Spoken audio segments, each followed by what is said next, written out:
Hey there, fourth graders. I hope you are having a great final week of academic work in fourth grade. I have to sneeze. Nope, it left me. Today we're going to be doing some metric conversions. We did this earlier during our online experience. We're just going to review it again today. Before that, I have a joke for you. What did the 0 say to the 8? Nice belt. I know, it's a good one. So when we're thinking about the metric system, the main thing that we have to remember is that the metric system is built off of a system that uses tens.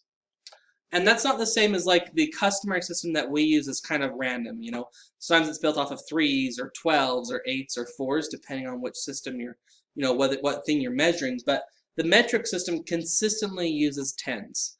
And that makes it really handy because when you convert from smaller measurements to larger measurements or from larger measurements to smaller measurements, all you have to do is multiply and divide by 10. That's it. So it can kind of get a little hazy in your head, but you'll cover the metric system much deeper again in fifth grade. So my job in fourth grade is let's just dip our toes in it. Let's be thinking a little bit about how we can convert back and forth between metric units of conversion. So this is the metric conversion chart. It starts here with, in the middle is the basic unit. And the basic unit, there's 3 different basic units you can have. You can have liters for if you're measuring liquid. You can have grams for if you are measuring weight. Or you can have meters if you're measuring length. So liters is like liquid volume. Grams is how heavy something is, and meters is how long something is. Now, based off of those basic units, you can get measurements that are bigger than that basic unit. So, for example, a kilogram is the same amount as 1,000 grams. You can also get smaller than those. A millimeter is 1/1000th of a meter. And so that's what this 0.001 means, because it's in the 1,000th place. So let's say, for example, that I had, let's see, where am I going to write? I think I can squeeze in right over here. Hi, I'm still here. Let's say that I wanted to take 7 meters, and I wanted to figure out how many kilometers or kilometers or kms it was. So the M stands for meters, the km here stands for kilometers. And I'm trying to figure out how many, oh, sorry, I need to do that the other direction. My bad. Let's do an easy one first. Let's say I've got 7 kilometers, and I need to figure out how many meters are in 7 kilometers. Okay? So here I have the kilo is the biggest one, and every time we go to the right, we're going to multiply by 10. That's because a decameter has 10 of basic units. A hectometer has 10 decameters, and a kilometer has 1 hectometer. So that's the same as saying kilo. So that's that's the same as saying that because a decameter has 10 basic units and a hectometer has 10 deca-units, that's the same thing as saying that there is 100 units to make a hectometer.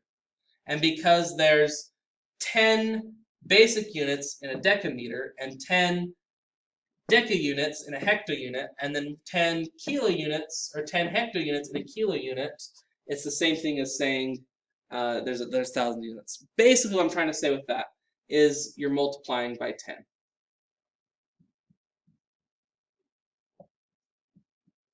If you are moving from a bigger unit, like a kilometer, to a smaller unit, like a meter, if you're going this way, you multiply by 10 for every box down that you step.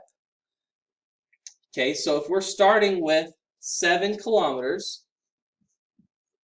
and we want to figure out how many meters are in 7 kilometers, all we're going to do is we're going to times 10 for every step we have to make. Okay, so we started from the kilometer one. We're going to hop 1 step, so we're going to do 7 times 10. Then we're going to do 1 more hop, which means we're going to multiply by another 10. And then we're going to do 1 last hop, which means we're going to multiply by another 10. So we've gone from kilo down to our basic unit, which was 1, 2, 3 hops, which means we're going to multiply 10 by 10 by 10, or that's actually the same as 1,000.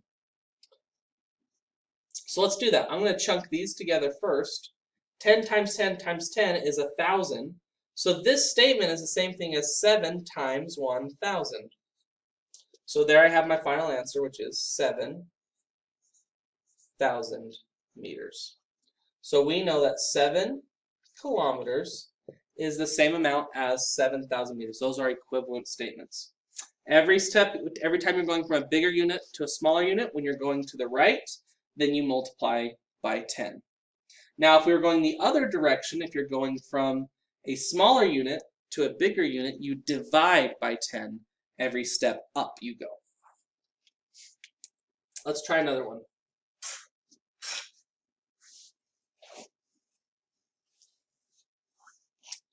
Let's say that we have 5 liters. 5 liters would be probably about like, well, 2.5 of those big pop bottles you'd buy at least. And we want to know how many milliliters are in 5 liters. So we would do the same thing. If we're converting 5 liters into milliliters, we want to know how many. We want to know how many milliliters are in 5 liters. So remember, each hop, each step that we take, we're going to multiply by 10.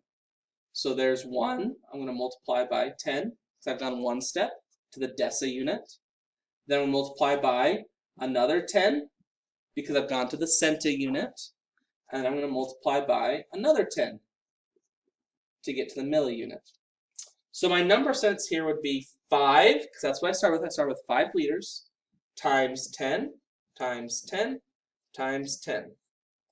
Or, because I know 10 times 10 is 100, and 100 times 10 is 1,000, that would be 5 times 1,000. So 5 times 1,000 is equal to 5,000.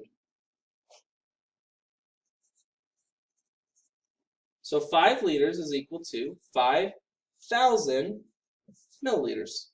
Let's see if this other marker's going to look a little bit better. Oh yeah, that works much better. So the thing to remember is that each hop you take, you multiply by 10. Let's do one more. Well, let's do 2 more.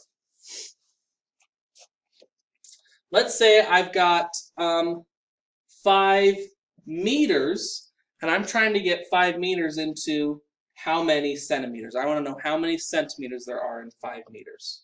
So I'll write out my number sense down here. 5 meters equals question mark centimeters. And remember, each hop that I take, each step that I go down, I'm going to multiply by 10. So from meters to decimeters, I'd multiply by 10. And then from decimeters to centimeters, I would multiply by 10. So my number sentence would be 5 times 10 times 10. And I can simplify this. 10 times 10 is equal to 100. So my number sentence would be 5 times 100, which equals 500. So 5 meters equals 500 centimeters. Because each step I took down, I multiplied by 10. Now let's do one where you're going the other direction.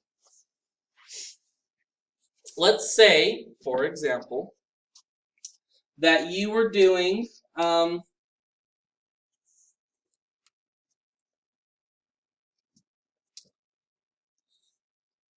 300 centimeters, and you wanted to go into meters.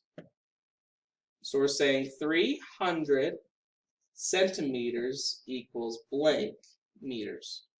So now, because I'm going from smaller units to bigger units, I'm going to have to divide. If we're going to the left, I have to divide by 10 for each hop I take. So from the centa to the deca, that would be the same as dividing by 10. And then from the deca to the basic unit, that would be the same as dividing by 10 again. So my number sense would be 300 divide by 10 divide by 10. So what I would do is 300 divided by 10. Well, I can take a 0 off of each of those, and that would equal 30. So I'm just going to do this 300 divided by 10 first. So 300 divided by 10 is 30. And then 30, I would divide by that last 10, equals 3. So in other words, what we have is centi to go from 300 centimeters into meters, it equals 3 meters. Now, I don't think that it's going to have you do many of going from a small unit to a bigger unit. That's more of the 5th grade skills. However, if you're doing really well in math space, it might give you some of those. So just know if you're going from a small unit to a bigger unit, you do need to divide. And there are the lessons in math space that can help you. But that should be all that's covered in our 4th grade. That's what the 4th grade course says. So your math space might give you more complex problems if you're doing well. But that's the gist of it. So if you have any questions, feel free to reach out and give me a holler. And thanks so much for your hard work in math. Bye-bye.